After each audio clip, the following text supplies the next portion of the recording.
Let's say you've got a 747, a perfectly good, if slightly aging, wide-body jet. This 747 is 40 years old. NASA has owned it for 20 of those years. And if you can make out at the back there behind the wing, sometime in that period they decided it would be a really good idea to cut a 16 by 23 foot hole into the plane. It's not just any old hole in the fuselage, it's for this. This is Sofia, which stands for Stratospheric Observatory for Infrared Astronomy. It's a massive flying telescope operated by NASA and the German space agency DLR. You might think that this is insanity or crazy idea, and there was a time, especially as we were developing it, because we ran into so many problems. The door had to work just right, and it took years to get that door to be right. But once we got it working, we were getting results that can't be done any other way at this point. Sofia has a lot in common with the Hubble Space Telescope. They're similar sizes.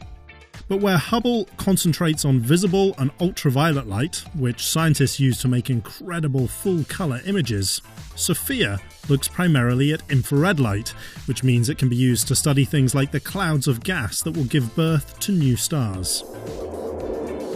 To get the best observations, the plane flies into the stratosphere and then opens its massive door so that the telescope can peer into space.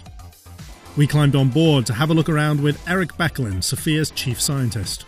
So we're inside a 747, and you don't really, when you get on as a passenger, you don't appreciate the full height of the plane, and you're making full use of the full cylinder here. It is huge. There are only 30 telescopes that are larger than Sofia, but we're flying in an aircraft.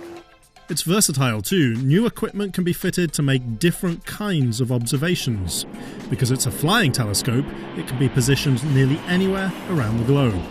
It's been used to study the atmospheres of Pluto and Mars, and to look into a black hole at the centre of the galaxy. There are also stars that must be forming there. We don't know how, but we have the best picture because of this observatory of how that is happening. The telescope is a marvel of engineering, with gyroscopes and precision bearings keeping it locked on its target even through turbulence.